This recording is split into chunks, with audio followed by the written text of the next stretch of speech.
Vamos a iniciar. Vámonos entonces a nuestra siguiente clase, ya entrando en la carta de Shaul de Tarso a los filipenses.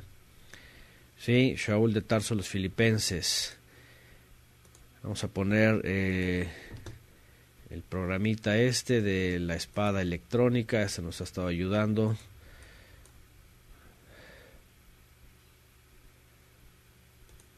Ahí está. Para ir a la siguiente carta, que es la carta de Shaul de Tarso a... ahí está. A los creyentes que están en Filipo. Bueno, otras de las ciudades que estaban en lo que se conoce como en el exilio, bueno, fuera pues de Israel, fuera de todo el territorio que el pueblo de Israel conocía, pero que sin embargo fue llevado este mensaje, por supuesto, a todas esas naciones, a todos esos lugares, a todos esos pueblos, en donde estaban israelitas dispersos y en donde mismos gentiles también, como en otras ciudades, se añadían, se integraban a la vida de la fe de los hebreos, de los israelitas, y entonces participaban de la misma forma. Bueno,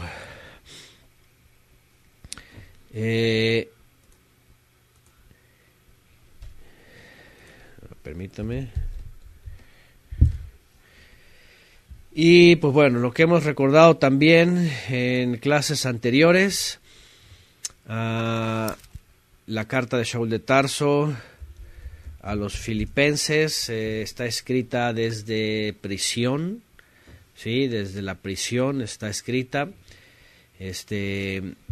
Va a relatar Shaul de Tarso que está escribiendo desde ahí. Vamos a ver más adelante el asunto relacionado a sus cadenas, sí, y todo lo que rodeaba el ambiente, la atmósfera de aquella época. Filipos era una de las ciudades en donde él en sus viajes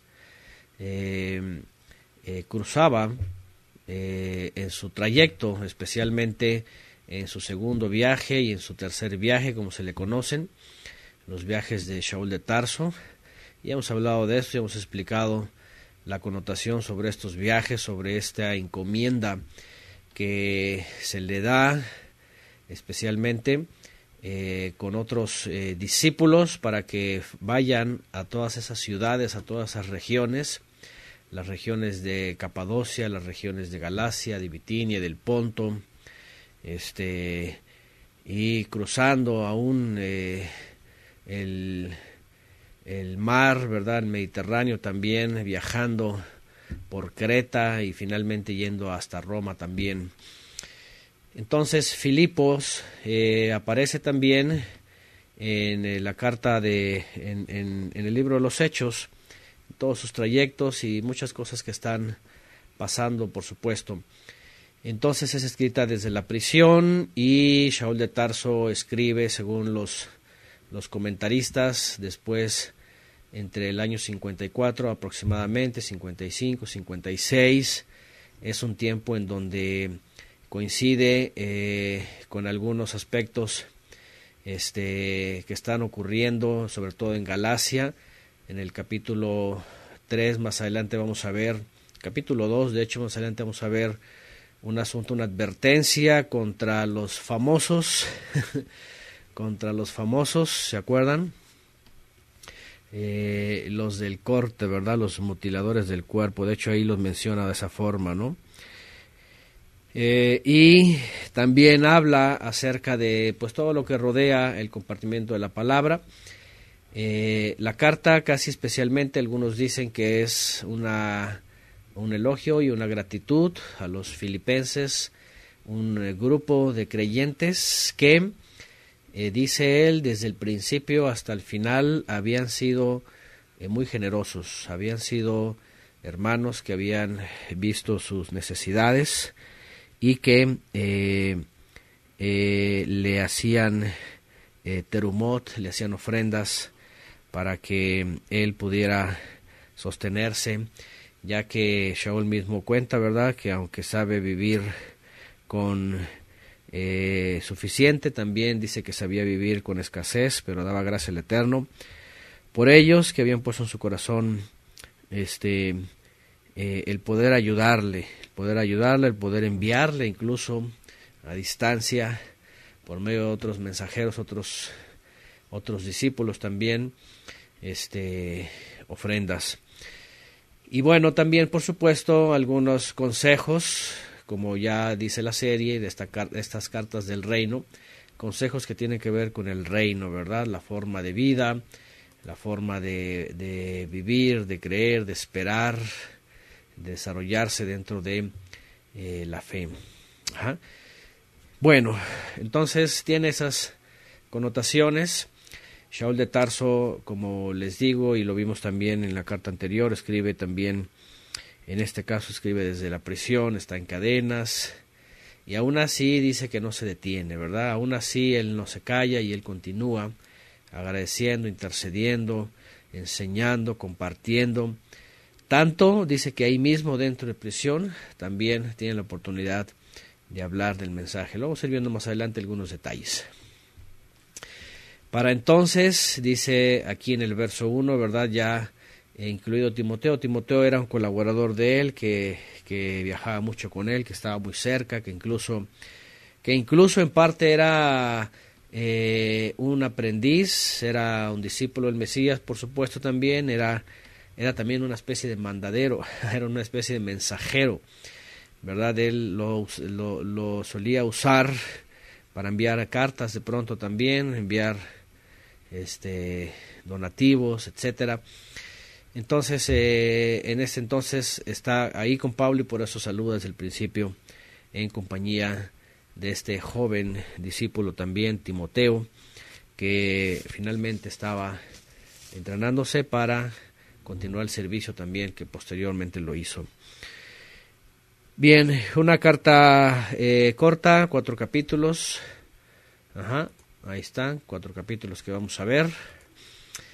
Y vamos a comenzar. Vamos a ver qué es lo que empieza a decir Shaul de Tarso sobre este asunto, ¿verdad?, de sus cadenas y lo que está pasando, porque hay algunas cosas aquí que hay que notar. La carta a los Filipenses contiene ese famoso texto que se ha convertido en una declaración,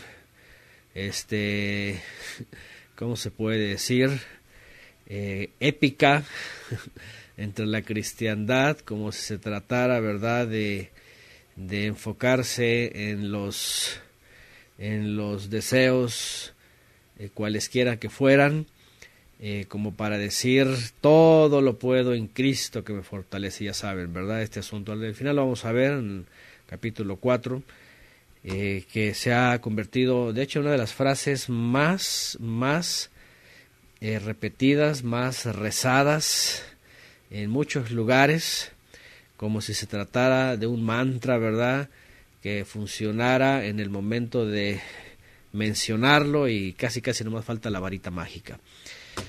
Pero bueno, una repetición de estas cosas, de estas expresiones, no tienen absolutamente nada que ver con la fe si no se ven dentro del contexto.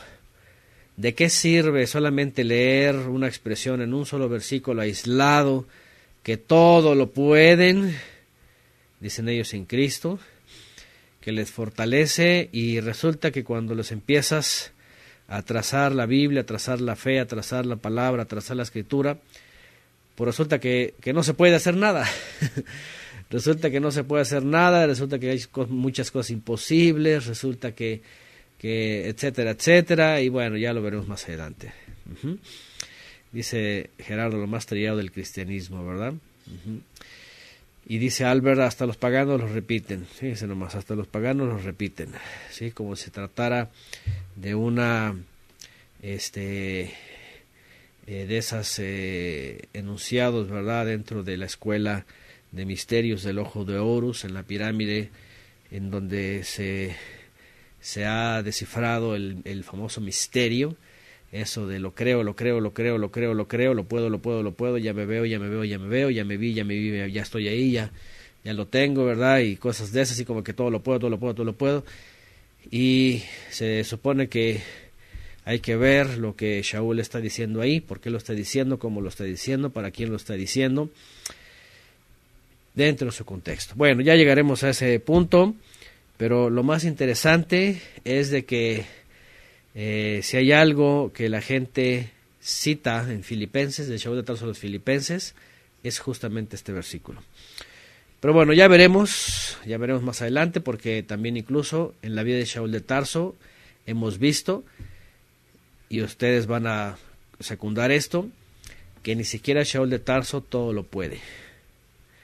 Ni siquiera Shaul de Tarso todo lo puede en el Mesías. ¿Por qué? Porque eso no significa que cualquier cosa que se le venga a la mente y desee o piense o declare lo va a hacer.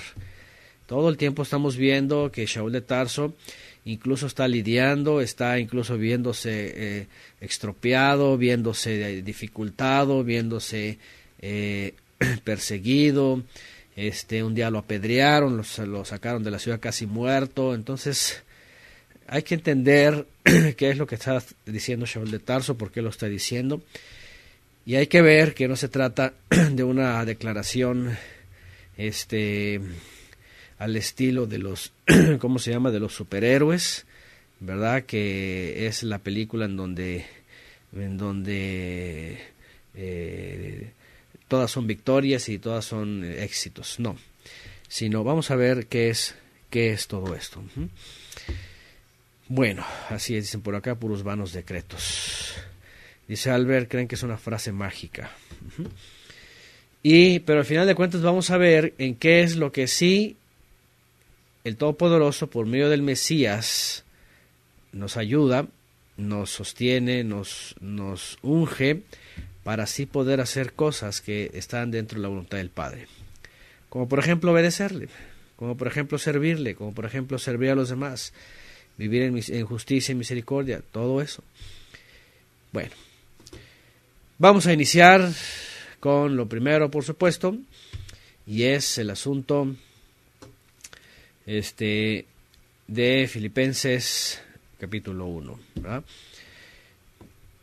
Pregunta aquí Moni Sochipa, dice, si los cristianos todo lo pueden en el Mesías, en Cristo, ¿por qué dicen que la ley es imposible de cumplir? Exactamente, y de hecho podríamos decir, ese es el punto más ridículo en toda la teología de la cristiandad, porque un día los discípulos le dijeron a Yeshua que era imposible.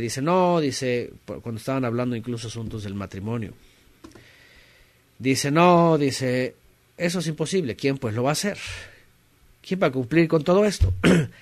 Porque el Mesías estaba enseñando santidad, estaba enseñando obediencia, estaba enseñando mandamientos, estaba enseñando perfección, estaba enseñando madurez, responsabilidad, integridad. Y vienen los discípulos y dicen, no, ¿quién podrá hacer todo eso? ¿Y qué dice el Mesías? Lo que para el hombre es imposible, para el Todopoderoso es posible.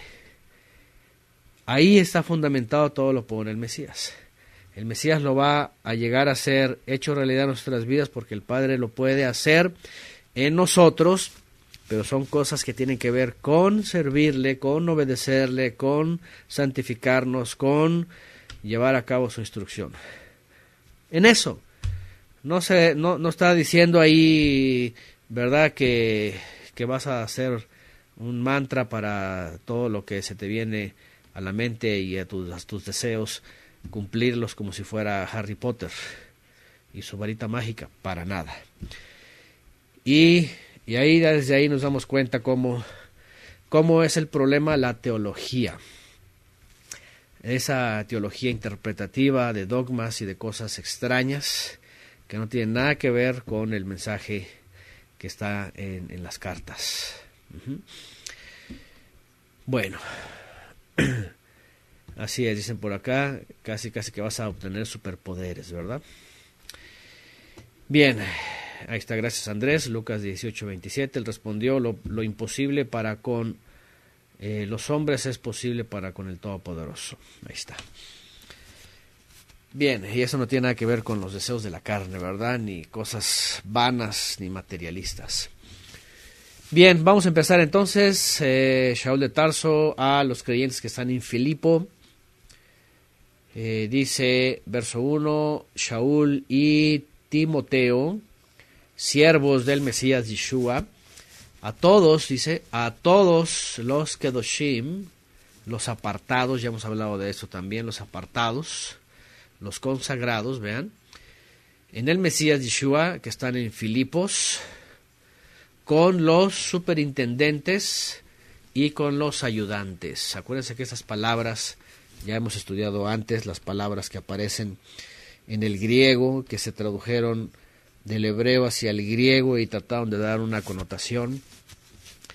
¿Se acuerdan cuáles son las palabras que se usan en la Torá cuando se habla de creyentes que están en un lugar y cómo se administra el juicio y la justicia? Son las palabras en hebreo en realidad, solamente que las pasan al griego, les buscan su entorno, les buscan su lugar y después se quedan aquí en nuestro español como greco-español, obispos y diáconos. Pero la traducción de estas al español son superintendentes o encargados y ayudantes. En hebreo, como ya lo hemos estudiado, es shoftim veshobrim, jueces y ayudantes. Podemos decirlo también, shobrim tiene que ver con asistentes, ayudantes, oficiales, ¿sí? Que están también ahí dando soporte a los principales. Ahí está, gracias familia Leal, pone del 1985 en griego, episcopos, superintendente, dice oficial, a cargo general de una o la dice iglesia, literalmente, figurativamente, obispo. Y 1249, diáconos, dice de un obsoleto, diaco. Mesero, ponen aquí ayudante, mesero, a la mesa o en otros quehaceres domésticos, especialmente maestro, pastor, diácono, diaconisa, servidores. Bueno, en el griego ya saben, las palabras pues obviamente pues dan otras connotaciones, a veces no es lo que quiere decir en la Torá, pero como lo hemos estudiado antes, en la Torá cuando se habla de estos jueces, de estos jueces y oficiales o ayudantes, estaban ahí para administrar la justicia. Y como ya lo hemos estudiado antes, administraban a la justicia según la instrucción, según la Torá. ¿Se acuerdan? Porque en el contexto hebreo, pues se trataba de esto, ¿no? En las comunidades también, e incluso llegaban a ser ellos muchas veces israelitas mismos. Bueno, Shaul de Tarso saluda a todos ellos, los Kedoshim, que están en Filipo, dice que están con aquellos que han sido puestos como encargados y servidores o ayudantes en los lugares de reunión. Gracia y paz a vosotros, dice, gracia a vosotros y paz del Todopoderoso, nuestro Padre, el Padre, y además dice del Adón Yeshua el Mesías. Doy gracias a Elohai, a mi Todopoderoso, a la forma que ellos mencionaban. Cada vez que me acuerdo de ustedes, siempre en toda oración mía, haciendo súplicas con gozo por todos vosotros. A causa de vuestra participación en la buena nueva, desde el primer día hasta ahora.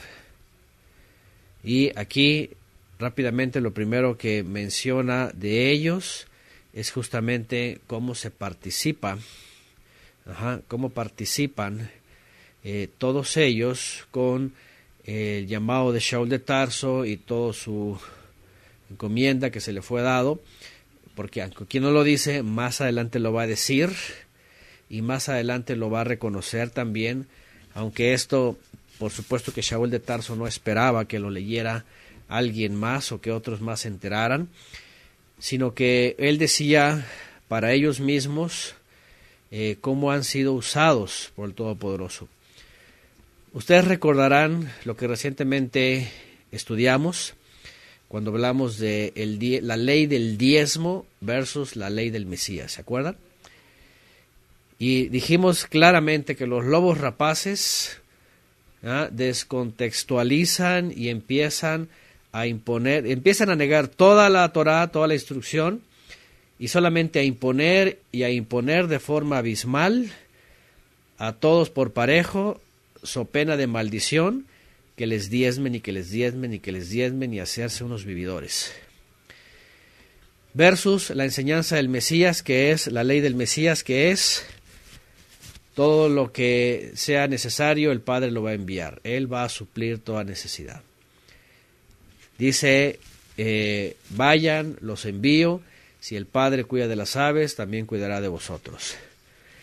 Y aquí vemos una de las cosas que nos enseña justamente eso, que Shaul de Tarso era un individuo que, así como individuo, habiendo sido llamado, habiendo tenido un cometido, él avanza y él camina y él hace y no se preocupa más por ser instrumento para llevar la buena nueva. Pero de pronto en su caminar y de pronto en sus trayectos y su segundo viaje se topa con estos creyentes y estos son usados para ayudarle, dice a él, dice que han participado en la buena nueva desde el primer día hasta ahora. Más adelante voy a mencionar una parte donde él dice, ¿verdad?, que está agradecido porque han sido ellos colaboradores en esta parte, en el sentido económico. Entonces, lo que voy a decir pues es esto, que Shaul de Tarso en realidad da ejemplo de que el llamado que él recibe sea cubierto en el asunto de los dineros o de los gastos por instrumentos que el Padre finalmente a través del Mesías iba a estar usando, iba a estar usando en diferentes lugares, en diferentes ocasiones, en diferentes momentos. Y que además dice también aquí, y como tenemos que usarlo, dice la Escritura, aquí Shaul lo menciona, que esto sea como un olor fragante, como algo grato, como un corbán agradable delante del Todopoderoso. Esa es la forma que en realidad es neotestamentaria, la bíblica, la escritural, es la sana doctrina. Yo no sé cómo allá en estos sistemas no enseñan lo que realmente es bajo la enseñanza y la inspiración del Mesías, del Ruach HaKodesh también, pero cómo sobre todo estos sistemas están acomodados, vean, para ser unas empresas llenas de lobos. Bueno, dice además, estando plenamente convencido de esto mismo, que el que comenzó en vosotros la buena obra, la seguirá perfeccionando hasta el día de Mashiach Yeshua. Y por otro lado, por supuesto, otra vez, aquí podemos ver que no se trata de hombre, sino que se trata de lo que el Padre está haciendo con cada uno de nosotros. Si Él comienza la obra, Él la va a terminar. Siempre y cuando, por supuesto, ellos se mantengan, ya que más adelante va a decir que permanezcan, que se esfuercen, que se cuiden de los malos obreros, que, bueno, ciertas recomendaciones donde vamos a ver también que Shaul de Tarso, como lo hemos hablado también antes, y dicho sea de paso, y una vez más, hasta el cansancio, Shaul de Tarso jamás dijo, ya confórmense, ya la hicieron, ya no hay que hacer nada, ya si ya creyeron, ya no se muevan, ya no importa, ya todo ya está ganado, ya no se esfuercen, ya no cuiden su salvación, ya no permanezcan de pie, ya no, nada, ya no hagan nada, jamás lo dijo. Todo lo contrario, todo el tiempo está diciendo, ocupaos en vuestra salvación con temor y temblor, esforzaos, manténganse firmes, cuídense de los lobos rapaces, cuídense de los que van a venir, como lobos rapaces, engañando, seduciendo, cuidado de los mutiladores, cuidado de los perros, cuidado, y empieza a hacer un montón de cosas. Entonces no había dicho que ya estaba todo hecho, ya no había dicho que estaba todo logrado, no había dicho que ya estaba todo eterno, perfecto, y nada, al contrario. Y más adelante lo vamos a ver. Bueno, dice, estando plenamente convencido de esto mismo, que le comenzó en vosotros la buena obra, la seguirá perfeccionando hasta el día del Mesías Yeshua. Y dice, me es justo sentir esto acerca de todos vosotros, por cuanto os tengo en el corazón, pues tanto en mis prisiones, vean, como en la defensa y consolidación de la buena nueva, todos vosotros sois partícipes de mi gracia, de el favor recibido. Porque el Todopoderoso es mi testigo de cómo os anhelo vehementemente a todos vosotros en las entrañas del Mesías Yeshua. Y esto oro, que vuestro amor abunde aún más y más en pleno conocimiento y en todo discernimiento, para que sepáis discernir lo mejor, a fin de que seáis sinceros e irreprochables hasta el día del Mesías. Esto de pronto, es las cosas que les digo. Yo no sé cómo en la cristiandad, en la catolicidad, en los movimientos, en las teologías, o sea, si ven Filipenses, es más, si ustedes van a internet y le ponen Filipenses, como si fueran a buscar algo de la carta, rápidamente el buscador les sugiere 4:13. Y tú dices, espérame, ¿y por qué la gente se la pasa buscando Filipenses 4:13? Filipenses 4 todo el tiempo. En vez de que vayan, por ejemplo, a Filipenses 1, del 8 al 10. y ver lo que significa esto. Incluso hasta el 11. Llenos del fruto de justicia que es por medio de Yeshua el Mesías, para esplendor y alabanza del Todopoderoso. Todo eso es importante. A ver, vamos a verlo desde el principio. Vean, a la gente le gusta lo fácil, lo rápido, lo ¿cómo se puede decir? Lo metafísico, lo subliminal, pues, yo no sé, ¿verdad? Lo subjetivo, una cosa que todo lo puedo en Cristo que me fortalece. Ya con eso ya Filipenses 4:13 ya es toda la Biblia para ellos, ya están realizados. Pero miren lo que dice, voy a volver a leer porque tenemos que poner atención en esto. Miren, lo superficial, dicen por acá, sí es lo express, lo esotérico. Sí, es que eso se ha convertido en todo lo puede, ya creen que están saliendo vencedores y haciendo toda la voluntad del Todopoderoso, como si fuera mágico, ¿no? Harry Potter, pum, la varita mágica y ya estuvo. Pero miren lo que dice, voy a volver a leer. Y esto oro, que vuestro amor abunde aún más y más en pleno conocimiento. Vean, ¿de dónde viene el conocimiento? ¿Conocimiento de qué? ¿Qué es lo que tenemos que conocer? ¿Qué es? ¿Ciencia? ¿Es esoterismo? ¿Es doctrina? ¿Es teología? ¿Hermenéutica? ¿Es escatología? ¿Qué es esto? ¿Cuál conocimiento? Obviamente el conocimiento del Todopoderoso. Como dice la Escritura, el que se gloríe, dice gloríese en conocerme a mí, no en sus fuerzas, no en su riqueza, no en lo que tiene, en lo que posee, sino en conocerme a mí. Entonces, pleno conocimiento, por supuesto, es conocimiento del Todopoderoso por medio de la instrucción, de la Torá, de lo que le llaman allá ley. Y dice para alcanzar discernimiento, y en todo discernimiento, es decir, poder discernir toda esa instrucción para nuestra vida. Y además agrega, ¿para qué? ¿Para qué es todo esto? Entonces, para poder discernir lo mejor. ¿Qué es lo mejor? Pone punto y coma. A fin de que seáis sinceros e irreprochables hasta el día del Mesías. ¿Se dan cuenta? Otra vez el Urim y el Tumim. ¿Se acuerdan lo que hemos estudiado sobre el Urim y el Tumim? Sobre estas piedras que llevaba el gran ministro. Es esto. Conocimiento, discernimiento, discernir entre lo mejor para poder llegar a ser sinceros y reprobables. Voy a ver las otras versiones, qué palabras ponen aquí. Pero ese es el resultado de haber acercado el Urim y el Tumim que poseían el gran ministro, el sumo sacerdote, por medio del Mesías para nosotros, y poder alcanzar ¿qué es esto? Pureza y ser irreprochables. Sinceridad, ¿ok?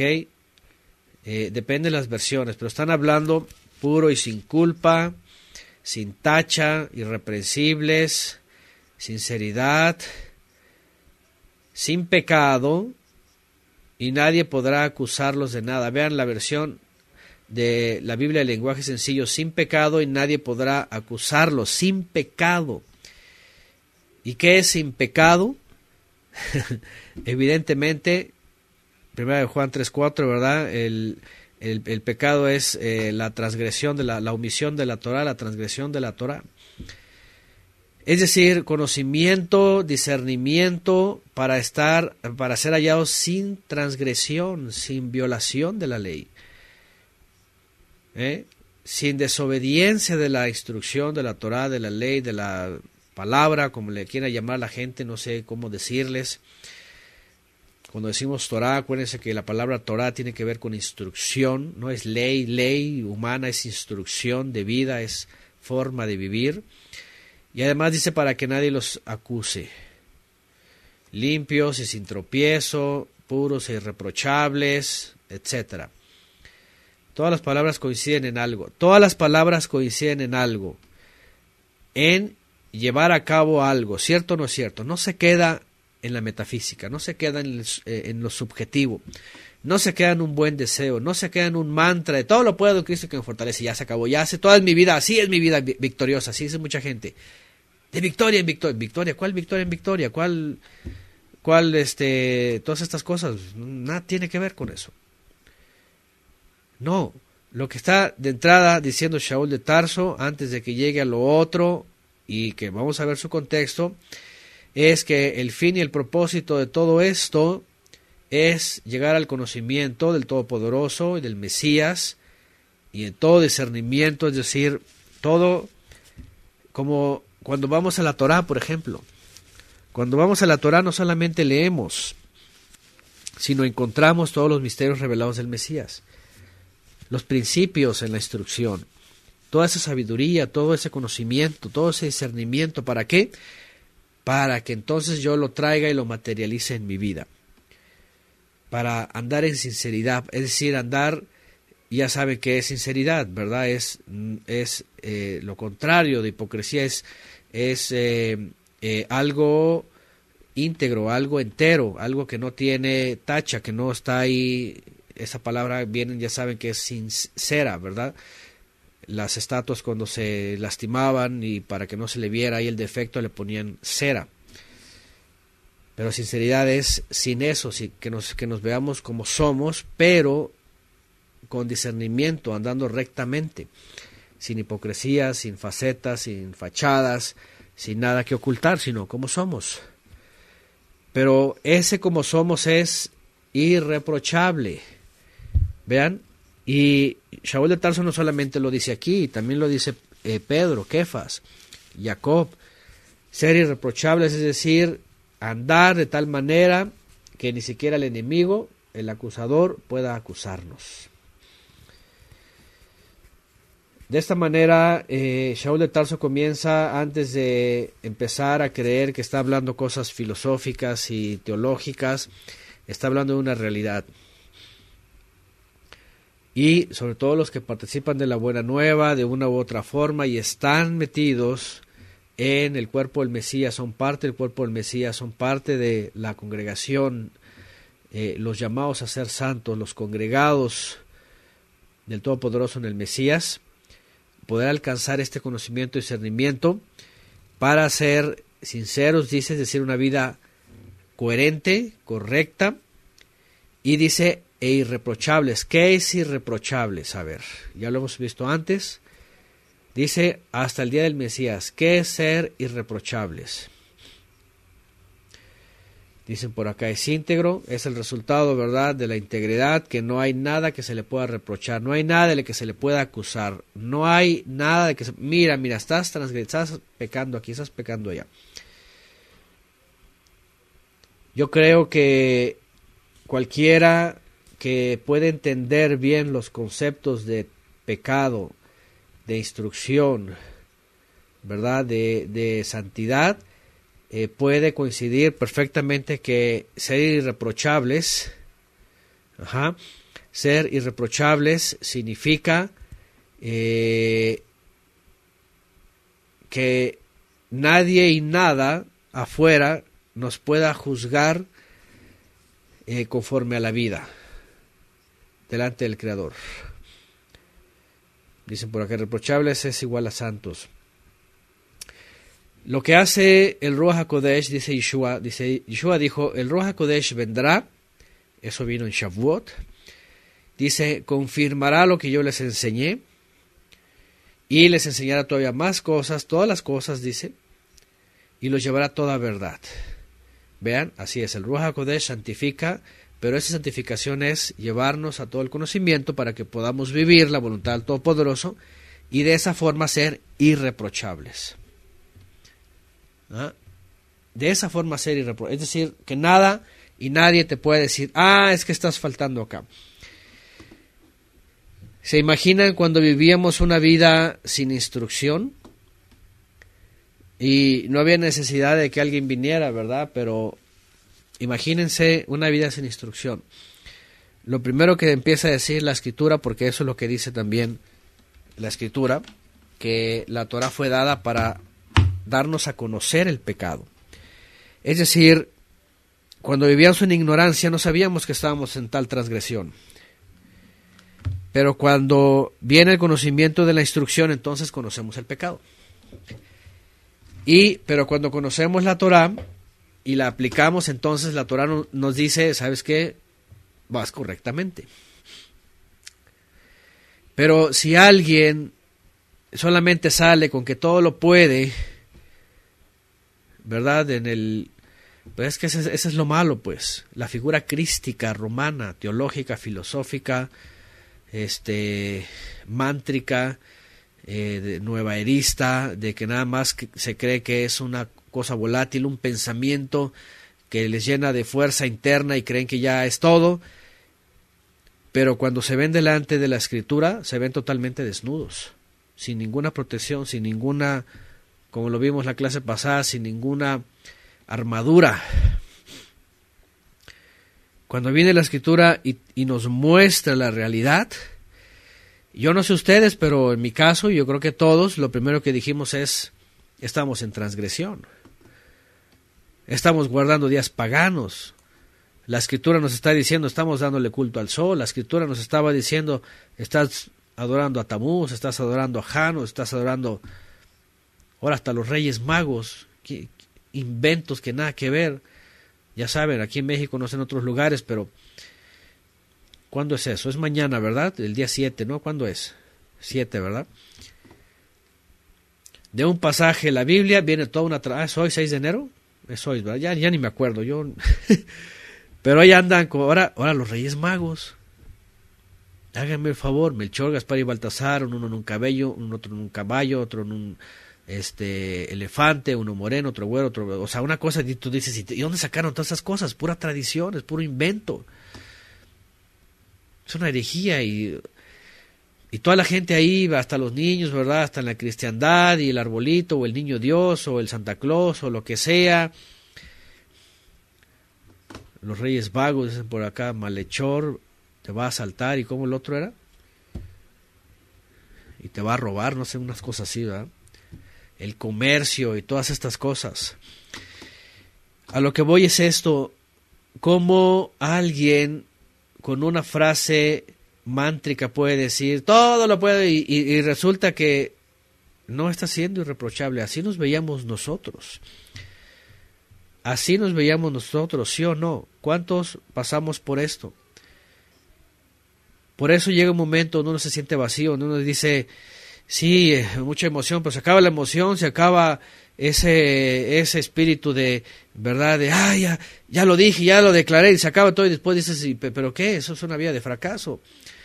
Ves la escritura y dices, pero estoy transgrediendo este mandamiento, estoy violando este otro, estoy guardando un día que no es, estoy haciendo culto a Tamuz, estoy todo esto, y entonces quedamos exhibidos. Fíjense nada más.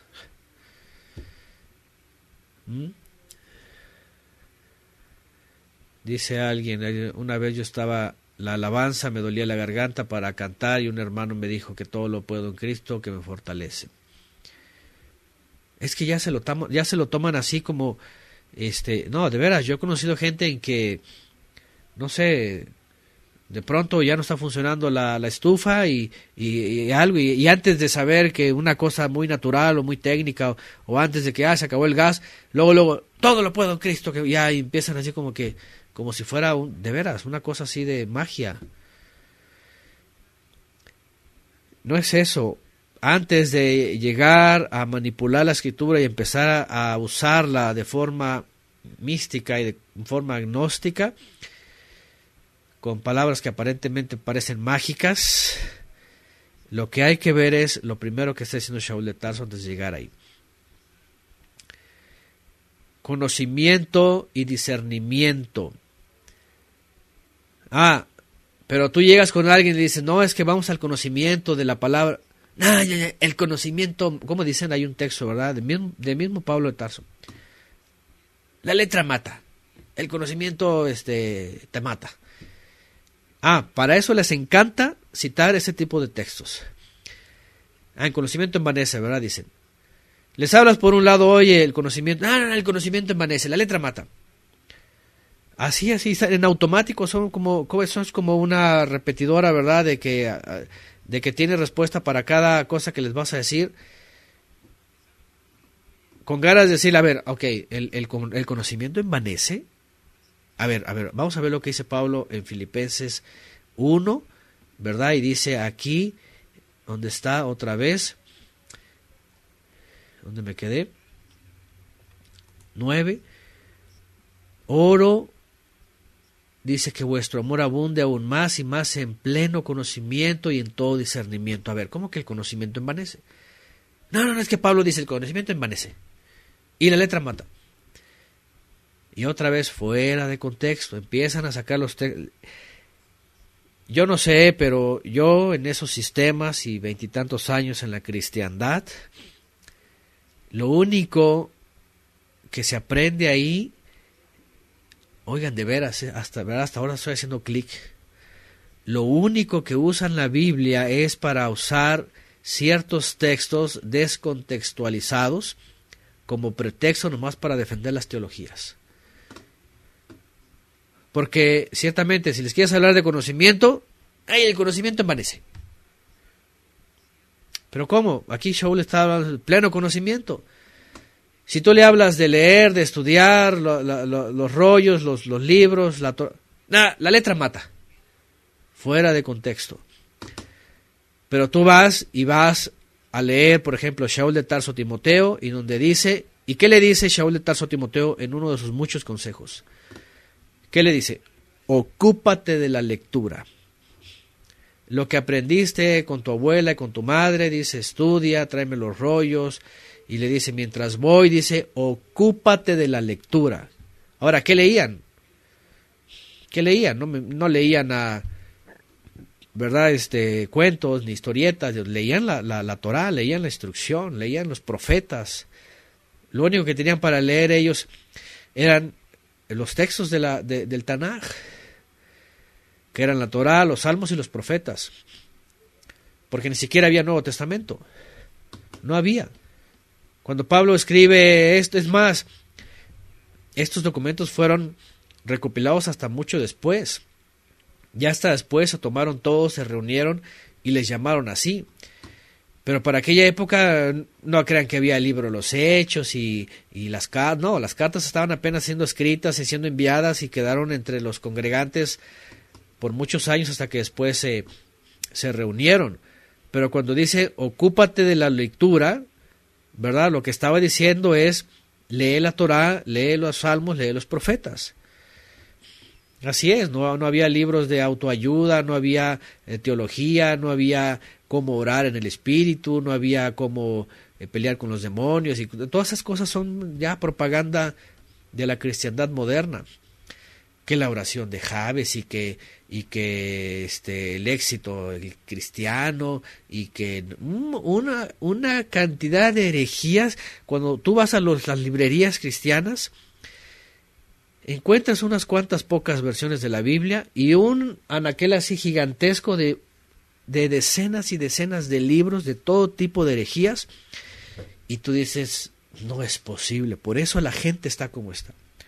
Nada más se la pasa leyendo a autores que toman textos descontextualizados para enseñar un montón de cosas pues esotéricas casi, bien subjetivas, unas cosas así filosóficas, y no aprenden para nada la instrucción. Cuando Shaul de Tarso le dice entonces a Timoteo, ocúpate de la lectura, ocúpate de la lectura de la Torá, de los salmos, los profetas. Bueno, vuelvo al punto. Y el punto principal y primordial aquí de Shaul de Tarso es que este amor abunde más, y también en pleno conocimiento, en todo discernimiento, para saber discernir, ¿qué dice? Lo mejor. ¿Y qué es lo mejor? Por supuesto, discernir entre el bien y el mal, pues discernir por el bien. Para que sepas, ¿verdad? A fin de que seáis sinceros e irreprensibles, irreprochables, hasta el día del Mesías. Quiere decir que no haya nada que se te reproche, que vivas una vida agradable. ¿Cómo? A ver, pregunta. ¿De dónde se puede sacar el reproche para una vida desordenada? Es decir, a un creyente, ¿cómo se le puede exhortar sobre su forma de vivir? ¿Cómo se le puede exhortar? ¿O cómo nosotros podemos ser exhortados de nuestra forma de vivir, nuestra forma de proceder? De la mala conducta, de la Torah, por supuesto, de la instrucción. La instrucción es la que nos va a decir nuestra mala conducta. ¿Se dan cuenta de esto? Entonces, tiene un sentido no equívoco, inequívoco. Solamente hay que ser coherentes con la palabra y con los apóstoles, por ejemplo, Shaul de Tarso.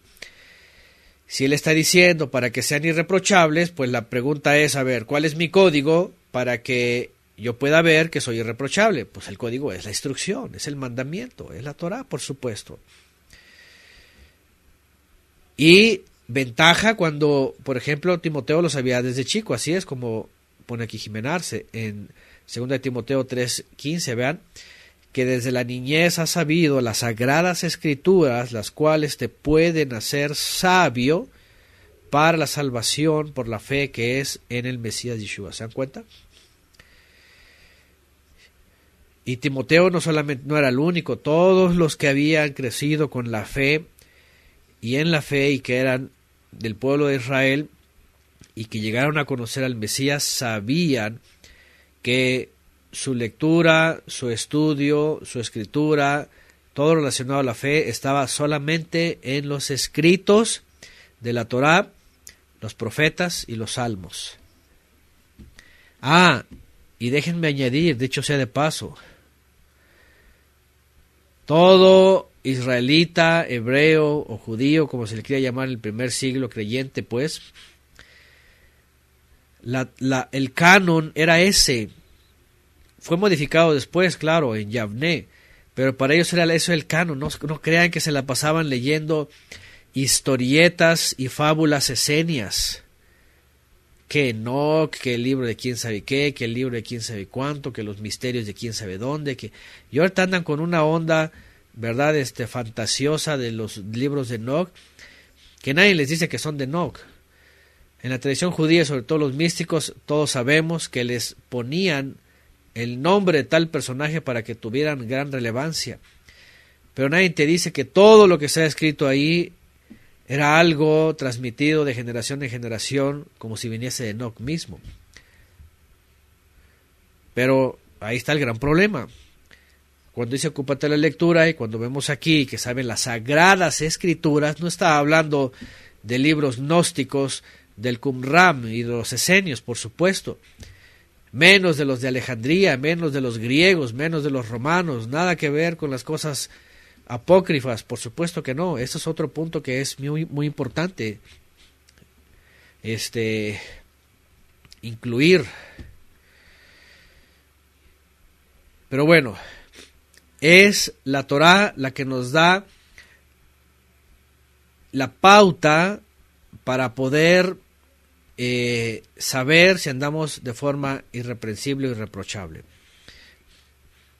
Así es, como dice por aquí alguien identificado como caminando con el Mesías, por supuesto que para ellos la filosofía griega era un asco. Era un asco, esa es la realidad. Ellos no podían decir en aquella época, ay, mira, pues pues me leí el libro, ¿verdad?, de Sócrates, ¿no? O de Platón, o Aristóteles, o me leí el libro de etcétera. Ay, pues fíjate que fui a la biblioteca de Alejandría y me eché ahí todos los libros y no, hombre, aprendí una sabiduría y una filosofía que, wow, no, nadie de eso hacía esto. Nadie, todos lo que hacían era ir a la sinagoga, ir a lugares de reunión, al Bet Knesset, y ahí encontrarse con las sagradas escrituras. Sí, así es, dice Jimena. Ahora hay libros de todo. Hay el libro de Adán, el libro de Leví, libros de todo. ¿Quién te asegura que los escribieron ellos? Sabemos que en el judaísmo era una de sus prácticas, para darle autoridad a un libro le ponían el nombre de algún reconocido y dice, no, pues es el libro de Adán. ¿Y cuál? Resultó que lo hizo un gnóstico, ¿verdad?, por ahí del siglo II antes del Mesías, y metió sus cosas y añadió y tomó de la Torá, tomó de aquí por allá, y bueno, y así el de no, y así muchos que fueron alterados, que les pusieron más información, etcétera, etcétera. Entonces, ninguno de esos libros, ninguno de esos códigos puede ser el código de ética para poder ser juzgados. Otra vez, y regreso otra vez al punto, y estoy mencionando esto, no está de más, porque hoy en la religiosidad y en la cristiandad están basados en los códigos de ellos para ser irreprochables. ¿Qué les parece?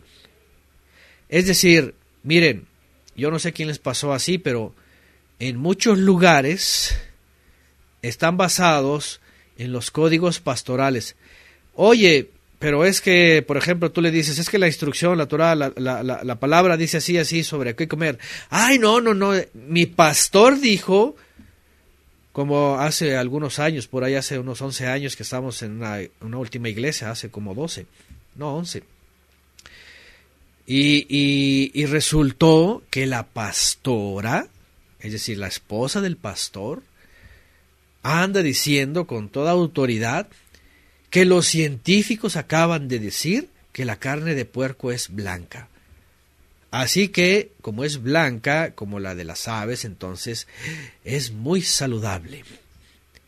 Y claro que la puede comer el cristiano. Imagínense, ahora resulta que así es, ya el código de instrucción y de ser reprochables o irreprochables es lo que dice el pastor o la pastora, háganme el favor. Dice José Luis, mi pastora le gustaba mucho las carnitas de puerco. Imagínense nada más. Entonces, así es como dice María Villalpando, por ejemplo, cada iglesia tiene sus propias reglas. Ellos tienen así sus propios códigos. Pero, a ver, la pregunta aquí es, ¿delante de quién, cuando somos juzgados, tenemos que ser irreprochables? ¿Delante de los líderes humanos, terrenales, pastores y todo lo demás? ¿O delante del Todopoderoso? ¿Se dan cuenta de la gran diferencia? Por eso se les mezclan los engranes y se les botan los tornillos en la teología. Cuando les dices una y otra cosa, al final mejor se enojan.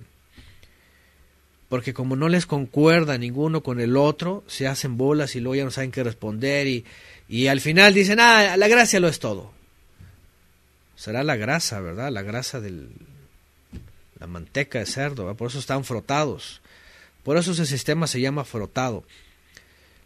Eso viene del griego. A mí no me vayan a decir nada, pero los dioses griegos, todas las divinidades griegas eran Cristos, eran frotados. Es muy diferente a Mashiach, ungido. Bueno, es una cosa que se tiene que reconsiderar. Y yo lo digo así porque todos aquí lo tuvimos que reconsiderar. Y al final de cuentas decir, bueno, si yo quiero ser irreprochable, como está diciendo aquí Shaul de Tarso, no solamente abundante en amor, sino en pleno conocimiento y en todo discernimiento, pues es a fin de que yo pueda ser sincero, pueda ser correcto, pueda ser íntegro y también pueda ser irreprochable. ¿Delante de quién? Pues delante del Todopoderoso. Y así todos, para que todos vivamos un mismo cuerpo, una misma fe, un mismo Elohim, un mismo Adón, que es Yeshua.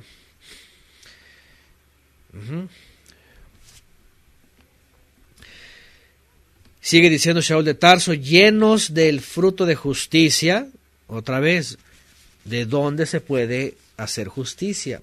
¿Cuál es la forma de juzgar? ¿Cuál es la forma de tener equidad? Obviamente es la Torah también. Llenos del fruto, es decir, de obras de justicia. Fruto es lo mismo que obras es lo mismo que frutos, es lo que vemos en la Escritura todo el tiempo. Y dice que es por medio de Yeshua el Mesías para esplendor y alabanza del Todopoderoso. A final de cuentas, Shaul de Tarso vuelve a decir que es por la obra del Mesías el que nos hace que podamos tener todo lo demás. Antes no podíamos cumplir porque humanamente no se puede cumplir, pero cuando es por medio del Mesías, entonces todo lo puedo en el Mesías. Ya desde aquí estamos empezándonos a anticipar, porque ya lo hemos hablado en esto. Porque todo lo puedo es, ok, entonces súbete a la montaña más alta y lánzate a volar, a ver si es cierto que todo lo puedes. Es como aquel texto, ¿verdad?, que tiene una connotación profética, y resulta que luego viene la gente y dice, la oración mueve montañas. Y a ver, dile al tipo, ok, mueve esta montaña, muévela de aquí para allá.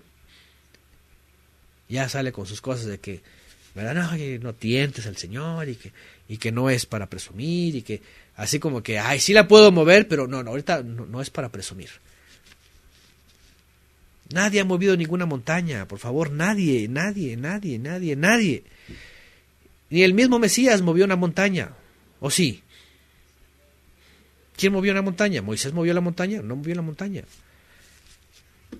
Ni el Mesías, ni Pablo, ni Pedro, nadie movió una montaña.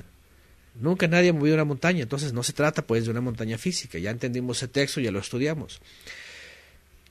Pero la cosa es la descontextualización y cómo mal usan la Escritura. Pero lo que hay que hacer con las cartas es, a ver, vamos entendiendo bien lo que está diciendo este hombre. ¿Qué es lo que está diciendo? ¿Qué es lo que nosotros necesitamos? ¿Y por medio de quién? Obviamente por medio del Mesías. Al final de cuentas dice, para esplendor y alabanza del Todopoderoso. Sigue diciendo en el 12, quiero que sepáis, hermanos, que las cosas que me han sucedido han ayudado más para el progreso de la buena nueva, de tal manera que mis prisiones por el Mesías son ya bien conocidas en todo el pretorio y a todos los demás. Es decir, aún estando en prisión, toda la gente que estaba ahí involucrada, los encargados, el pretorio, todos los oficiales, ya sabían. Fíjense nada más, el mismo Shaul de Tarso ir a prisión no le estaba de más pues estar ahí. Ahora, obviamente, pues hay que saber por qué fue a prisión, ¿no? Fue a prisión por causa de la buena nueva, no fue por ladrón, no fue por ratero, no fue por estafador, no fue por mentiroso, no fue por nada de esto. Así el testimonio pues era más certero y no era hipócrita. Entonces, y esto lo va a decir porque ¿qué estaba pasando? Vean en el 14, dice: la mayoría de los hermanos en el Adón, cobrando ánimo con mis prisiones, se atreven a hablar con denuedo la palabra sin temor. Él, por supuesto, en el tiempo y en las posibilidades y mientras estaba en prisión, pues él compartía a quien se le ponía ahí enfrente. Al judío primeramente y al griego, como él siempre lo dice, ¿no? Entonces, dice, aquí ha sido de beneficio, tanto que aquí ya todos escucharon de la buena nueva.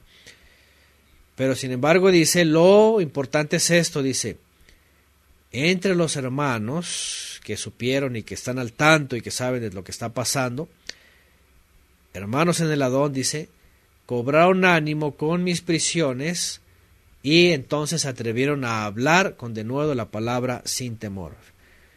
Y esa es una de las cosas que entre creyentes ocurre. A veces es necesario, ¿verdad?, que pase algo mientras se está llevando la buena nueva para que unos despierten y digan, oye, ¿sabes qué? Pues vamos a hacerlo también nosotros. Ha servido de motivación, dice él, para que entre los hermanos cobren ánimo y entonces se atrevan a hacer lo que antes no hacían. A hablar con denuedo de la palabra o la palabra sin temor. Sin embargo, también hay algo aquí, dice, algunos ciertamente predican al Mesías por envidia y rivalidad, pero otros de buena voluntad, por amor, reconociendo que estoy puesto para la defensa de la buena nueva. Pero aquellos predican al Mesías por rivalidad egoísta, no sinceramente, pensando añadir aflicción a mis prisiones. Esto vamos ahorita a comentarlo porque hay algunas diferencias en las opiniones, pero este verso 18 es elemental para saber quiénes son estos que predican, dice, por rivalidad o por envidia. Dice en el 18, entonces ¿qué? Que de todos modos, por pretexto o por verdad, el Mesías es anunciado.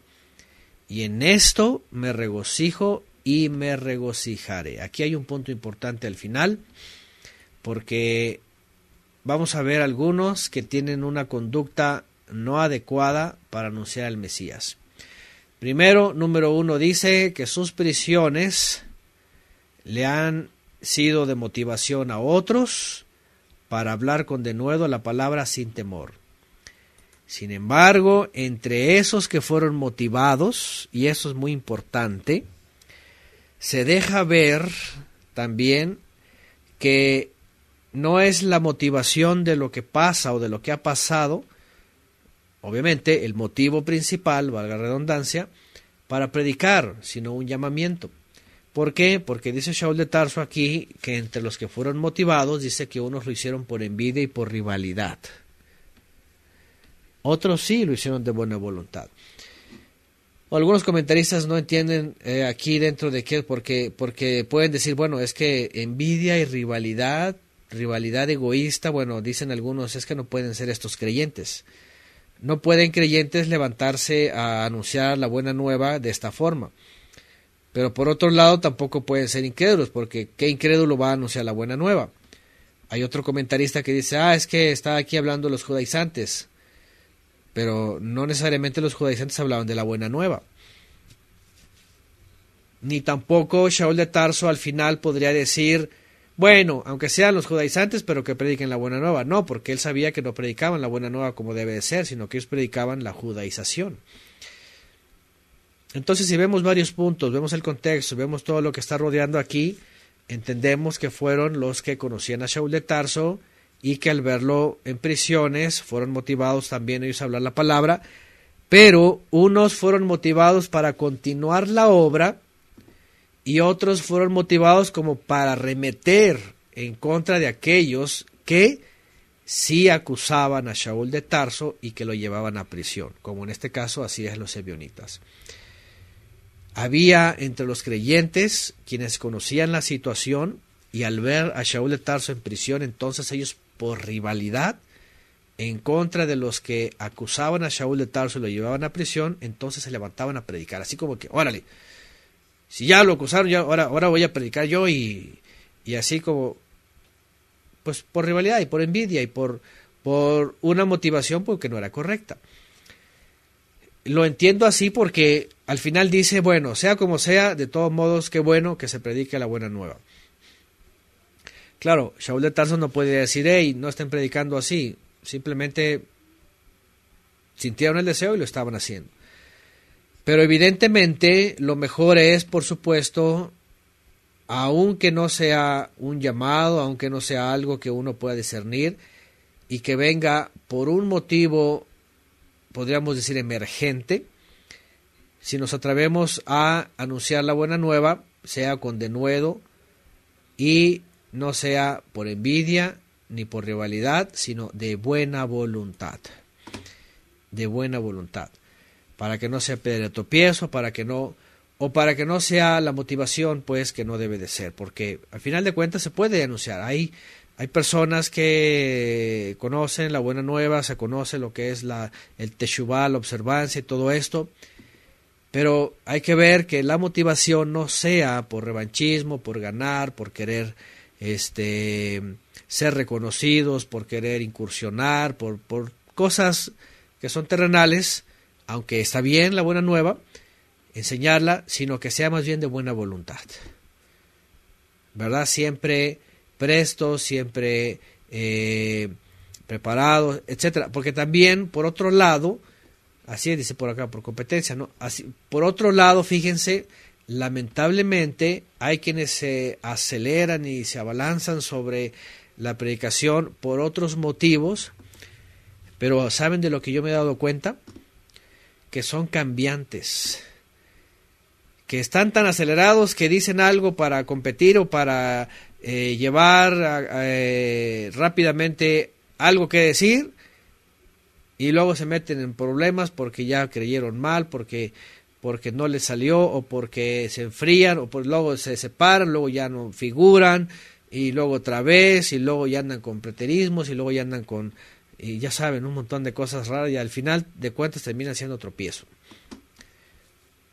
Terminan siendo gnósticos, terminan siendo vegetarianos de la escuela del Qumran, terminan siendo quién sabe qué del terraplanismo, terminan siendo de los extraterrestres o terminan siendo de la tierra hueca, de un montón de cosas y vean, así andan algunos que de pronto yo veo en YouTube y ya no están predicando la buena, ya están predicando doctrina, ya están predicando filosofías o cosas que tú dices, ¿y esto para qué me ayuda en la salvación, en la redención, en el conocimiento, en la edificación o en el conocimiento, en la instrucción?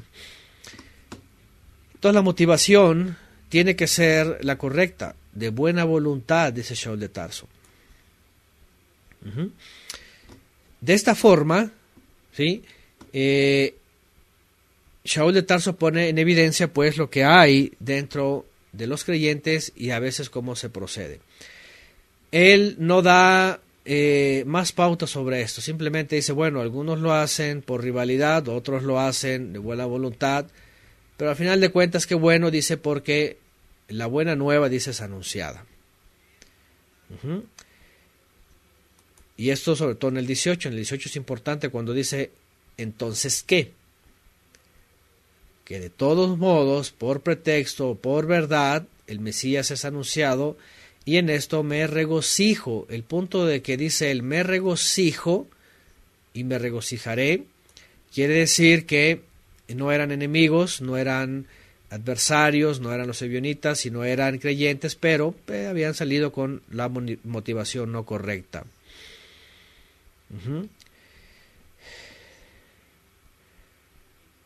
19, porque sé que esto me resultará para liberación por vuestra oración y por la suministración del Ruach de Yeshua el Mashiach, por la unción pues que le fue dado, por la encomienda que se le fue dado. Conforme, dice, a mi profunda expectación y esperanza de que en nada sería avergonzado, sino que, con toda confianza como siempre, también ahora en el Mesías, será engrandecido en mi cuerpo, sea por medio de la vida, sea por medio de la muerte. Y aquí entra a la parte, podríamos decir, extrema, ¿no? No se trata solamente de hablar, de predicar, la motivación o que ya llegué a prisiones, sino que él dice incluso aún,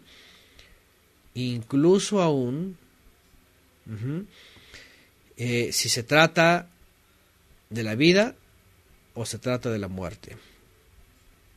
A final de cuentas dice que el Mesías sea engrandecido en mi cuerpo, sea en vida o sea en muerte. Y aquí viene otro texto, también que lo han tomado muy filosófico, porque para mí el vivir es el Mesías y el morir es ganancia. Porque para mí, y es que soy muy bonito, ¿verdad? ¿Cuánta gente dice esto, no? ¿Y cuántos han escuchado de esto? Sí, para mí el vivir es Cristo y el morir es ganancia. Y resulta que cuando se ven en situaciones difíciles, situaciones de muerte, ni siquiera es por causa de la palabra, situaciones de muerte, ay, no, por favor, ay, líbrame, Señor, ay, no sé qué, están temblando, ¿verdad? Y no, yo cómo voy a hacer, y no, y dices tú, espérame tantito, ¿no?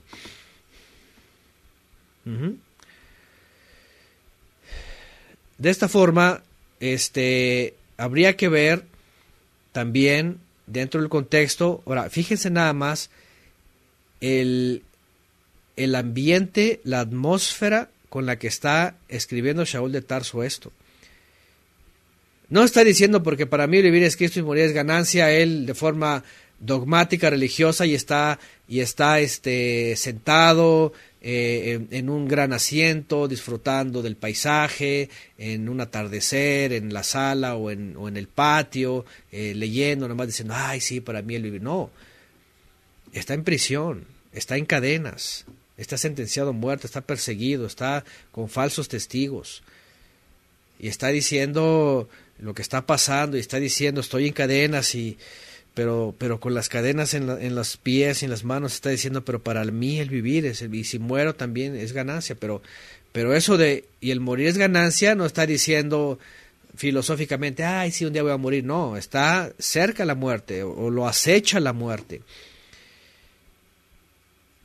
¿Se dan cuenta cómo es trasladada una realidad de un hombre en cadenas, en prisiones, con dificultades, con frío? ¿Se acuerdan que en un momento a Timoteo le escribe, Timoteo dice, tráeme, dice, mi manto? En unas traducciones lo ponen como la capa, ¿no? Era para cubrirse, es como decir, tráeme mi cobija, tráeme los rollos, dice, porque pasaba frío el hombre adentro. Pasaba el hombre adentro fríos, hambres, aflicciones, lo azotaban. Imagínense, exiliado fuera y todo eso. No era una cosa de que, ay, para mí el vivir es Cristo y morir es ganancia, así como que, ay, sí, me siento muy bien, chalala. No, es una cosa que cuando te ves delante de la muerte, no vas a estar diciendo el morir es Cristo, vas a, ay, sálvame, Señor. Y así es mucha gente cobarde que nomás se le están en las palabras para decir, ay, todo lo puedo, y para mí el vivir, y a la hora están llorando. ¿Mm? Apenas una pequeña tribulación y ya están despedazándose. Ay, Señor, ¿por qué me mandas el castigo? Apenas una pequeña tribulación, apenas un ajetreo, apenas una dificultad, un dolor. Y, ay, Señor, sácame de este infierno. ¿Qué es eso? Y eso lo podemos ver en esos movimientos religiosos, gnósticos, místicos, del esoterismo, que nada más es puras cosas bonitas.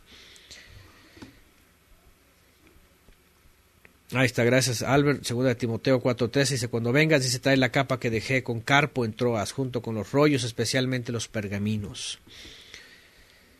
Esto da un énfasis, así como que sabes que este hombre necesita para algo extra para cubrirse, necesita estar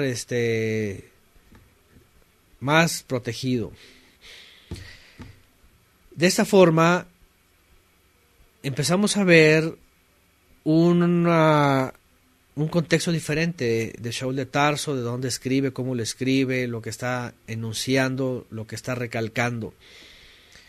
Porque él en prisiones y en amenazas de muerte y en persecuciones nunca estaba, ni tampoco podía decir, como lo va a decir más adelante, todo lo puedo, así como decir, todo lo puedo, pues en este momento me teletransporto y salgo de la prisión y las cadenas se convierten, ¿verdad?, en sábanas y ya estoy en mi camita, muy rico, acostado. No es de que todo lo pueda así y ya pasen cosas como él quiera que pasen. Dicen por acá, no puede ser un manto, es lo que dicen, pero sería contradictorio porque, pues, en teoría ya no lo usaba, no era parte de la tradición. Preguntan acá sobre el asunto del manto, ¿no? El caso, a final de cuentas, es la situación dificultosa, podríamos decir, en la que se veía sobre todo su vida. Dicen por acá, además, dicen que las cárceles de Roma estaban en sótanos. Fíjense nada más, sí, de hecho eran niveles y eran lugares oscuros, fríos, húmedos, no había luz. Imagínense tanta humedad, infecciones, hongos. Y en un lugar así, imagínate si no, oye, pues, tráeme una cobija porque pues, aquí hace un frío. Ahora, allá en Italia, por ejemplo, si eran sus prisiones, porque también hay un debate, ¿verdad? Dicen, ¿dónde estaba? Cuando estuvo preso en Roma. Y algunos dicen, bueno, era la primera vez que estaba preso, después hubo una segunda. Por ahí anda nuestra hermana Lilian, que está viviendo allá. ¿A cuántos grados han estado allá en Roma? A ver si anda por ahí. Imagínate prisión ahí en un calabozo, ¿verdad? Si no te va a dar frío. A ver si anda por ahí. ¿A cuántos grados han estado ahora en invierno allá en Roma? Los que están en Roma. A ver si ponen ahí. Pero bueno, el punto era, independientemente, que está hablando de padecimiento, está hablando de sufrimiento, está hablando de cárceles, está hablando de incluso, en algún momento, a lo mejor por enfermedad o por todo eso, incluso padecer la muerte por la misma prisión. Por la misma prisión. Bueno, cuando dice, para mí el vivir es el Mesías y el morir es ganancia, lo que está diciendo, no importa si muero en estas prisiones, yo estoy anunciando la buena nueva y si muero es ganancia. Y además añade sobre esto, aquí vamos a leer algo interesante, dice, pero si el vivir en la carne me dará una labor fructífera, no sé qué escoger, pues de ambos lados estoy constreñido, teniendo el anhelo de partir y estar con el Mesías, que es muchísimo mejor, pero quedarme en la carne es más necesario para ustedes. Dice por acá Enrique, 6 grados ahorita en Roma. Bueno, fíjense nada más. Y hay otros días que ha sido más fuerte. Bueno, pero el caso es miren, ahora aquí hay algo muy interesante porque está hablando de lo mismo, pero de pronto viene una expresión interesante. Y la pregunta es, a ver, Shaul de Tarso, ¿qué estás diciendo aquí? Y no te estás contradiciendo, porque entre lo que él dice en sus prisiones y está y no está, y ausentarse es ganancia, pero prefiere estar en la carne por beneficio de ellos. Hay una expresión que dice aquí, vean, y es que les voy a decir esto porque de pronto la cristiandad se mete en muchos problemas y se mete en un doble discurso. Vean, teniendo el anhelo de partir y estar con el Mesías. A ver, vamos a ver qué significa esto. Se parte para ir para el Mesías cuando alguien muere, es decir, cuando alguien muere ya se va directamente al reino celestial con el Mesías. ¿O qué pasa? A ver, ¿qué es lo que quiso decir Shaul de Tarso? Porque por otro lado, Shaul de Tarso dice que no, que nadie se va. Dice, los que mueren en el Mesías, los que duermen en el Señor, dice, a la final trompeta, habrá resurrección. Entonces, vean, vamos a entender lo que está diciendo aquí Shaul de Tarso. Primeramente, ante 3 versos que le contradicen, y sobre todo dos versos que le contradicen de él mismo. Número 1, el primer texto que ya todos sabemos, por supuesto, es de Yeshua, en donde se basa todo lo demás, que dice Juan 14:3. Y si me fuere y os prepararé el lugar, vendré otra vez y os tomaré a mí mismo para que donde yo estoy, vosotros también estéis. ¿Se dan cuenta? Si me fuere y os prepare el lugar, hasta que venga, los voy a tomar y los voy a llevar. Aquí está hablando de que nadie se puede ir con él, a menos que él haya dicho, me iré y ustedes me seguirán, cada vez que mueran o cuando mueran se van a ir, o uno por uno, o me voy, allá los espero porque van a estar siguiendo uno por uno, o algo así, pero no dice eso. Entonces, la premisa y la realidad es esta: el Mesías ascendió y dice, voy a preparar lugar para aquel día. Y Yeshua habla de aquel día de la resurrección. De hecho, Yeshua se la pasa hablando del día de la resurrección, en aquel día, en el día de la resurrección. Dice, enviaré a mis ángeles y vendrán y os tomarán, dice. Los sacarán de los sepulcros y luego se transforman, etcétera, etcétera. Esta es una enseñanza elemental, la cual Shaul de Tarso secunda. Vean lo que dice Primera de Tesalonicenses, carta de Shaul de Tarso, Primera a los Tesalonicenses, capítulo 4, vean lo que dice, del 13 al 16. Tampoco queremos, hermanos, que ignoréis acerca de los que duermen, o sea, los que están muertos, para que no os entristezcáis como los otros que no tienen esperanza, es decir, los que murieron sin el Señor, sin el Adón. 14, porque si creemos que Yeshua murió y resucitó, así también traerá el Todopoderoso con Yeshua a los que durmieron en él. Por lo cual os decimos esto en palabra del Adón, que nosotros que vivimos, que habremos quedado hasta la venida del Adón, no precederemos a los que durmieron, porque el Adón mismo, con voz de mando, con voz de arcángel y con trompeta del Todopoderoso, descenderá del cielo, que dice, y los muertos en el Mesías resucitarán primero. Ahí está, los que murieron en el Adón. Entonces, Shaul de Tarso, cuando dice, si muero es ganancia, y dice, para irme con el Adón, entonces no está diciendo necesariamente que se va a ir directamente con el Adón, sino que va a dormir en el Adón. Eso es lo que hay que entender. Ahorita vamos a ver. Morir en el Adón quiere decir estar resguardados en él, no necesariamente ascender a él, sino guardados, dormidos, muertos en él.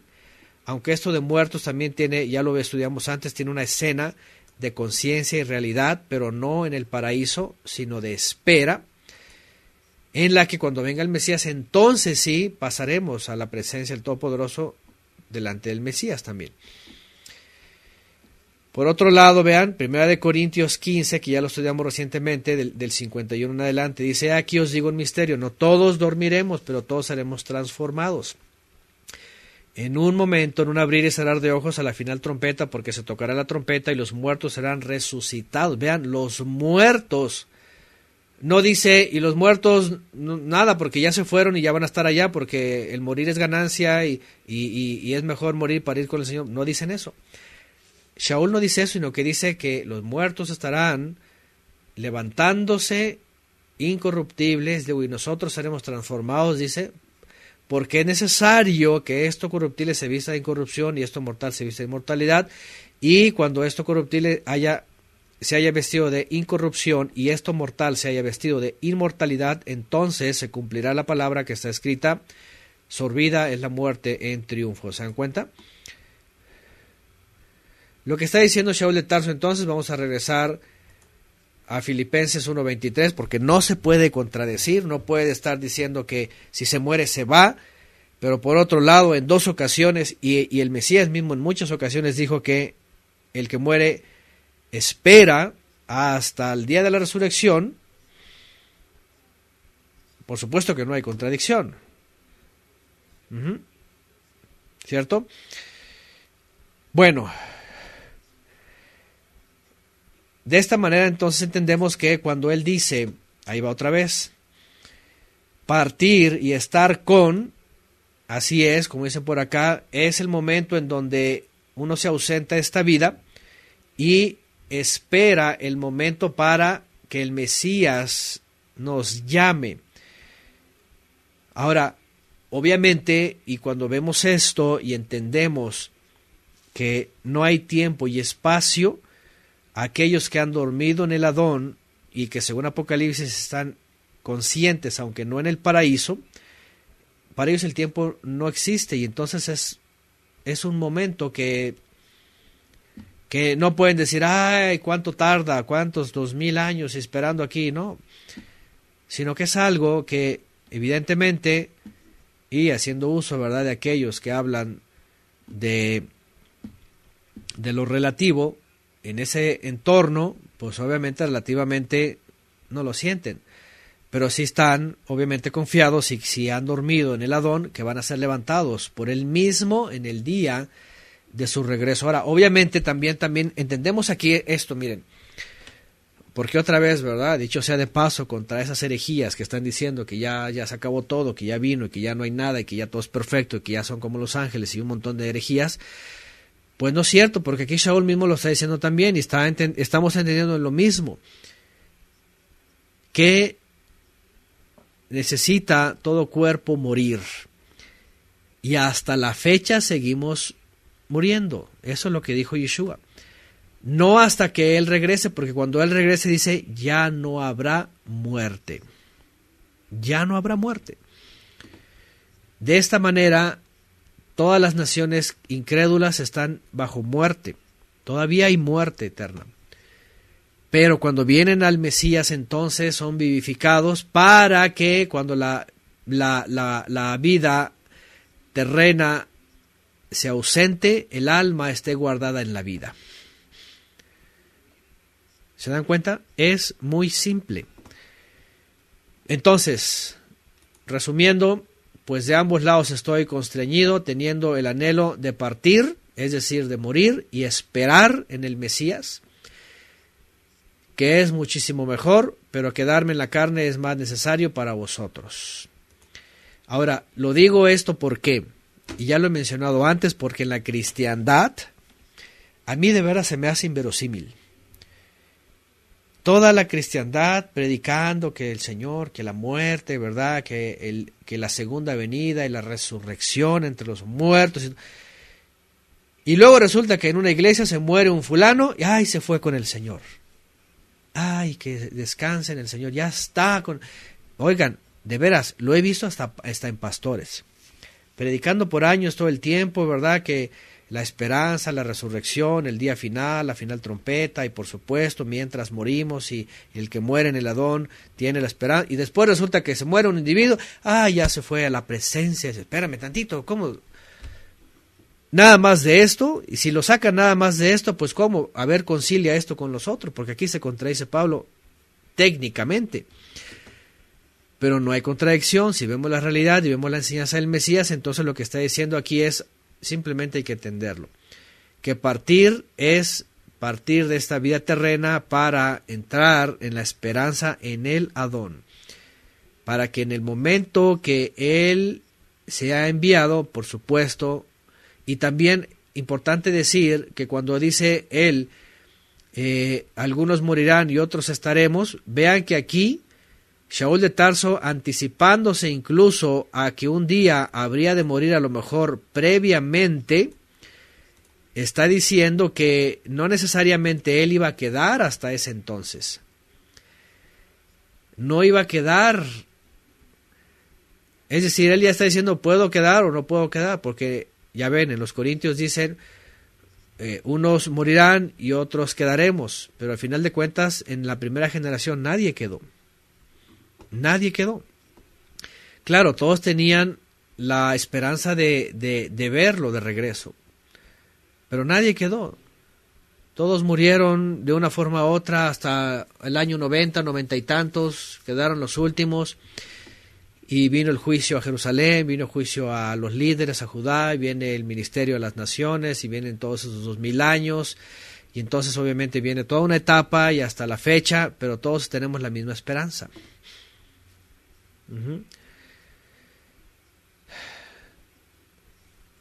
Y dice Luis Rivera, bueno, aquí con el asunto de los presteristas y un montón de cosas, y bueno, ya hemos hablado de todas esas herejías y todas las cosas que están ahí atravesadas y las incongruencias y todas, etcétera. Y bueno, dice Gabriela García, dice, así pasó con mi abuelita y todos los pastores decían lo mismo, que ya estaba con el Señor. Pero por otro lado se la pasan predicando, por ejemplo, que el día de la resurrección estaremos con Él. Entonces se dan cuenta que son incongruentes. Tienen severos problemas en la teología porque no se ponen de acuerdo y traen de todo, traen del catolicismo, traen de ellos mismos, de los reformadores, de los deformadores. Pero si tomamos desde la enseñanza elemental, que es la del Mesías, me voy y el día de la resurrección, en aquel día, en el día de la resurrección, Él dice, todo el tiempo Yeshua está diciendo, hasta entonces, el día que regrese, enviaré a mis malajim y recogerán, dice.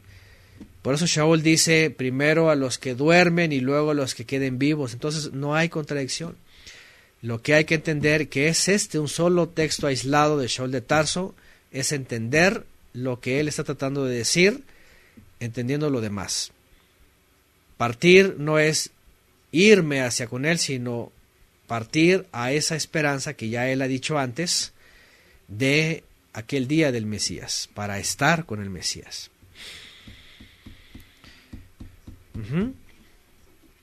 Bueno, al final de cuentas él entre esto y lo demás obviamente dice, pero aunque esto me es muchísimo mejor, dice, partir de esta vida terrena y esperar en él, dice, pero quedarme en la carne, dice, es más necesario para ustedes. Y persuadido de esto, sé que permaneceré y continuaré ayudándoos a todos vosotros para vuestro progreso y gozo en la fe. Ahí está. A ver, aquí se me movió. Y bueno, después dice, a fin de que vuestra santificación en el Mesías Yeshua abunde a causa mía, por mi presencia otra vez con vosotros. Solamente que os comportéis de una manera, y ahora aquí viene otra vez a retomar. Vean los consejos, vean que no está ausente la instrucción, vean las cosas que él vive, lo que puede pasar, lo que no, lo que es necesario para ellos, y lo que es necesario para ellos y para él mismo no es estar nada más en la carne para ellos. No se trata de un personaje, no se trata de, ay, aquí lo tenemos con... Es como en los familiares, ¿verdad? Así muchas veces pasa, ¿verdad? De hecho, regularmente se piensa así, cuando está el familiar todavía vivo, y a los que han experimentado esto, como dice el dicho, no saben lo que tienen hasta que se pierde. Entonces el hecho de tener a alguien no es, ay, porque lo tenemos, porque ahí está, porque todavía está el miembro de la familia, el grande, el menor, el que sea, sino por lo que es, por quién tenemos. Cuando Shaul dice, quedarme en la carne es más necesario para vosotros, no es porque ellos pensaban, ay, todavía tenemos a Pablo con nosotros, ¿verdad? O a Shaul. Sino esto, miren, a fin de que vuestra santificación en el Mesías Yeshua, abunde a causa mía, por mi presencia otra vez con vosotros.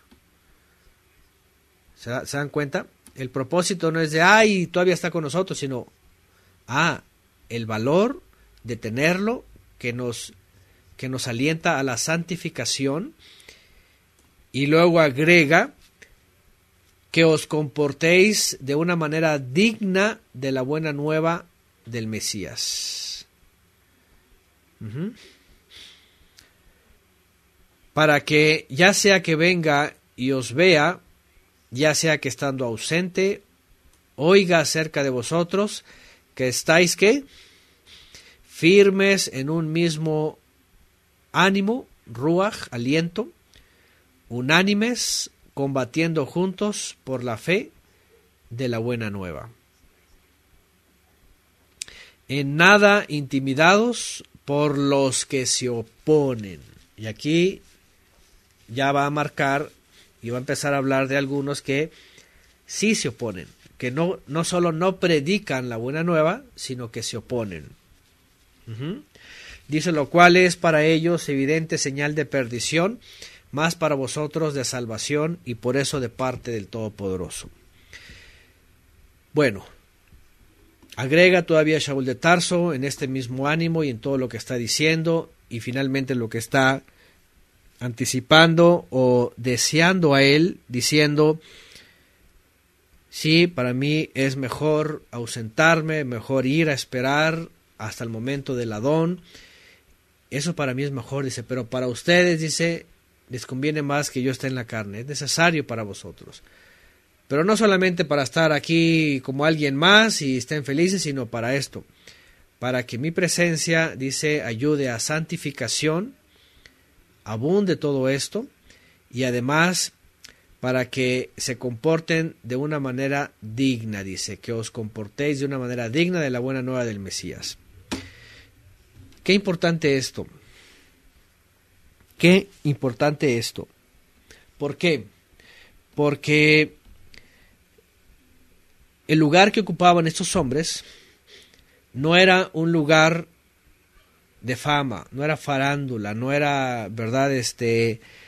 No era algo como, y de veras, es que es una cosa que tú dices, qué distante está la forma de proceder de aquellos hombres siervos a estos de la farándula, predicadores de la fama y del reconocimiento y del autoalabo y todas estas cosas, porque en muchos lugares estas personas son aplaudidas hoy día. Y lo mejor, y les tienden casi, ¿verdad? La alfombra roja y cuando los invitan los reciben en 5 estrellas y los transportan en jets privados y todo esto halagos y los aplauden y wow y verdad, así como que y nada que ver. Shaul de Tarso todo lo contrario, dice, mi presencia solamente en la carne aquí sirva para que ustedes se santifiquen y se comporten de una manera digna de la buena nueva. Y hoy día los otros no, su presencia física entre la gente es para que sean alabados, para que ellos se sientan, ¿verdad?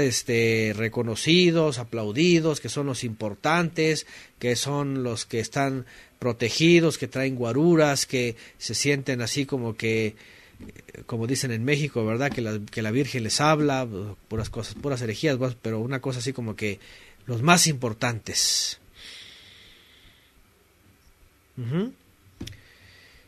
Entonces,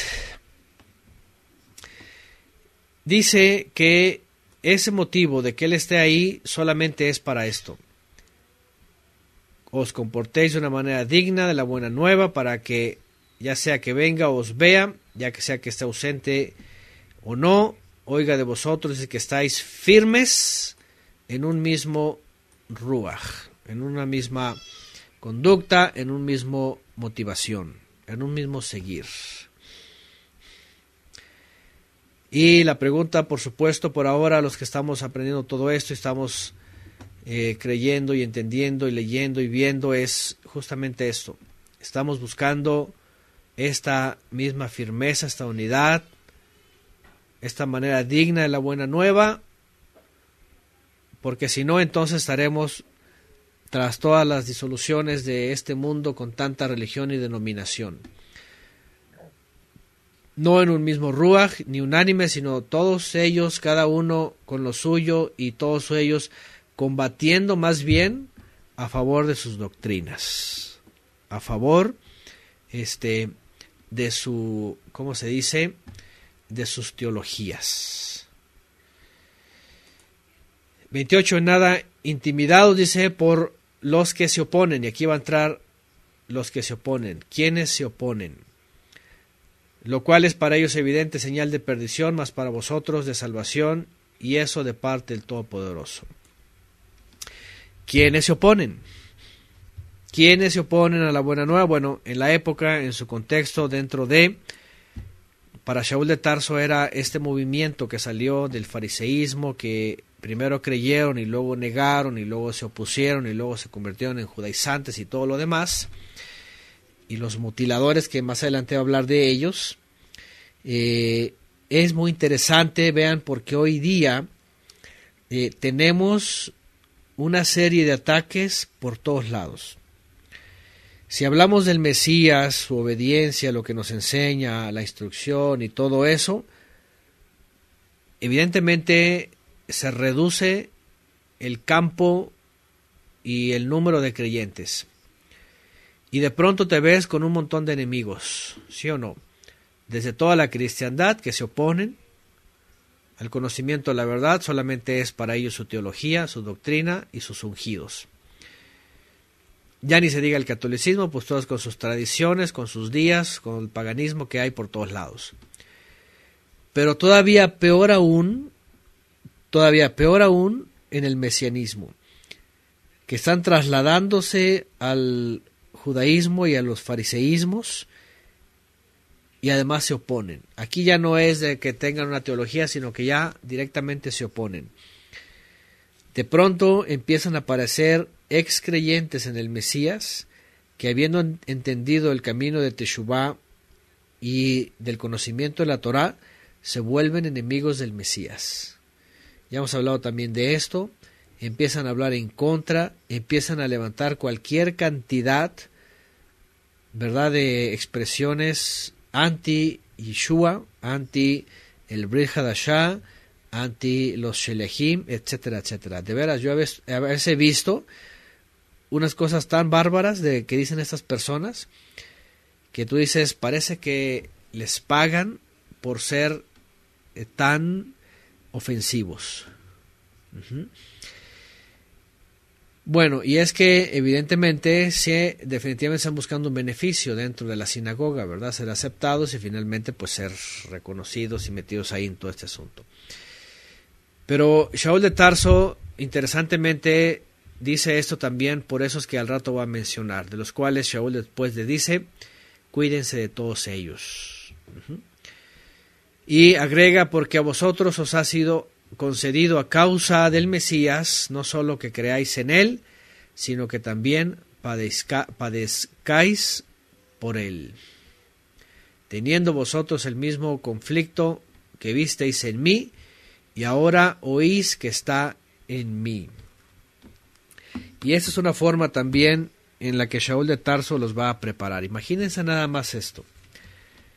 No solamente es prefiero quedarme para que sean santificados, que puedan tener discernimiento, que puedan tener pleno conocimiento, que podamos estar en la misma fe, que podamos participar de lo mismo, sino también les está diciendo, sino que ustedes también pueden padecer de la misma forma.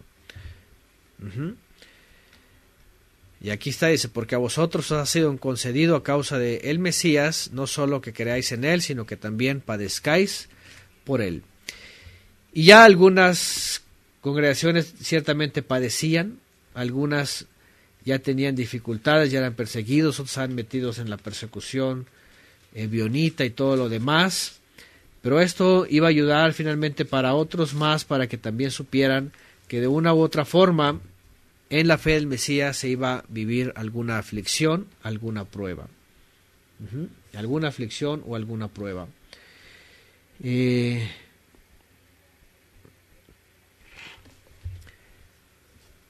Y pues bueno, teniendo vosotros el mismo conflicto que visteis en mí, y ahora oís que está en mí.